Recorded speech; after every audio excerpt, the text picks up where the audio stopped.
করেছে করছে, এরাও জান্নাতে যাওয়ার হকদার। আল্লাহকে বলবেন আল্লাহ আমরা জান্নাতে যাব, তাহলে আগুন তো জান্নাতে যাবে না, তো আমরা জান্নাতে কিভাবে যাব? তো আল্লাহ বলবেন তোমরা আদমের সুরাত নাও, মানে মাটি হয়ে যাও, মাটি হয়ে তোমরা জান্নাতে যাও। সুবহানাল্লাহ বলে দেন। বেরাদার, এ আশরাফুল মাখলুকাতকেও পাঠিয়েছেন। ওই সময় জিনেরা নিজেরা মারামারি হানাহানি কাটাকাটি করেছিল। রাব্বুল আলামিন বললেন জিবরাইল এদেরকে পাহাড় দেশে উঁচু জায়গায় জঙ্গল ঝোপে পাঠিয়ে দাও, যেন আশরাফুল মাখলুকাত মানুষ জিনকে দেখতে না পায়। জিন এখনো আছে। তো বেরাদার, খালি করে দেওয়া হলো। দুনিয়া থেকে মাটি নিয়ে গিয়ে আদম আলাইহিস সালামকে আল্লাহ তৈরি করলেন, জান্নাতে রাখলেন। হাওয়া রাদিয়াল্লাহু তাআলা আনহাকে তৈরি করলেন। এবার জান্নাতে দুইজনকে রাখার পর দুনিয়াতে পাঠালেন। দুনিয়াতে আসলেন, আল্লাহ বলেছেন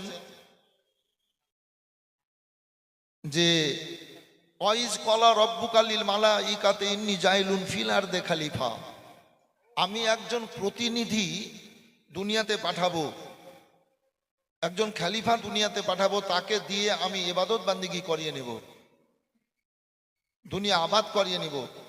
প্রথম খলিফা, প্রথম প্রতিনিধি হলেন হযরতে আদম আলাইহিস সালাম। তো বেরাদার, আল্লাহ রাব্বুল আলামিনের দুনিয়ায় আমরা আশরাফুল মাখলুকাত হয়েছি, আর আল্লাহ পাঠিয়েছেন শুধু ইবাদত বান্দিগি করার জন্য, এ লাফড়াবাজি করার জন্য নয়, রং তামাশা করার জন্য নয়। জাইসা কান্নি ওইসা ভান্নি, যে যা করবে সে তার ফল পাবে। লেখাপড়া করবে, একটা ভালো জায়গাতে যেতে পারবে, তার চিন্তা ভাবনা আলাদা হবে, ভালো হবে।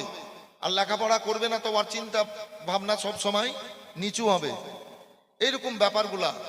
কাপড় ময়লা হয়েছে, যদি সাবান দেয় কিংবা সার্ফ দেয় তো কাপড়টা থেকে সুগন্ধি বের হবে, খুশবু বের হবে। আর যদি না কাছে ময়লা ধুলো মুলো লাগে পড়ে তো দুর্গন্ধ আসবে। না একটু হ্যাঁ না বলবেন বাবু? দুর্গন্ধ আসবে।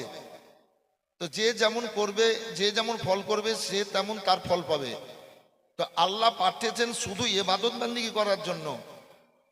তো জিনেদের জন্য গির্দ গোবার নোংরা হাড় এ সমস্ত খাবার, আর আশরাফুল মাখলুকাত আমাদের জন্য ভাত রুটি ছাতু খিচুড়ি পোলাও বিরিয়ানি ইত্যাদি ইত্যাদি, মাছ মাংস গোশ ডিম দুধ ঘি, কত রকমের নিয়ামত, কত রকমের খাবার ফল ফুলারি মোল আল্লাহ দিয়েছেন এ মানুষকে। আল্লাহ রাব্বুল আলামিন এ আসমান জমিনের মধ্যে কত সুন্দর সুন্দর নিয়ামত দিয়েছেন আশরাফুল মাখলুকাতকে আনন্দ পাওয়ার জন্য। আল্লাহ রাব্বুল আলামিনের দুনিয়ায় আমরা আল্লাহর সুন্দর সুন্দর নিয়ামত দেখে সুবহানাল্লাহ বলি, আলহামদুলিল্লাহ বলি, আল্লাহু আকবার বলি। ও বেরাদার, আল্লাহর দুনিয়া থেকে কোনো জিনিস যখন আমরা খাই তো বিসমিল্লাহ বলি, শেষ হয়তো বলি আলহামদুলিল্লাহ। ওদিকে পরে যাওয়া যাচ্ছে, আসেন। আল্লাহ রাব্বুল আলামিন কত রকমের এক কথায় নিয়ামত দিয়েছেন আমাদেরকে, আশরাফুল মাখলুকাতকে। আচ্ছা, আমরা আল্লাহর নিয়ামত দর্শন করছি, ভক্ষণ করছি, খাচ্ছি, পান করছি, আর যদি আল্লাহর ইবাদত বান্দিগি না করি, আল্লাহর জিকির আজকার না করি, তো আল্লাহ খুশি হবেন না নারাজ হবেন? একটু বলবেন ভাই, একটু হ্যাঁ বলেন না। মজলিস কেন তোমরা একটু হ্যাঁ বলেন না? আপনারা ইমানদার তো, আপনারা জান্নাতি তো, মনের মধ্যে আতঙ্কের কোনো ব্যাপার নাই। আপনারা আমার, আমি আপনাদের। একটু হ্যাঁ বলেন। কথাটা ঠিক বললাম না বেঠিক বললাম বাবু? যদি আল্লাহর নিয়ামত দর্শন ভক্ষণ করে খেয়ে দে, যদি আল্লাহর জিকির আজকাল না করে, ইবাদত বান্দিগি না করে, তো ভালো কাজ করলো না খারাপ করলো? একটু বলেন। খারাপ করলো, অন্যায় করলো কিনা? বেঈমানি করলো আল্লাহর সাথে, নাফরমানি করলো।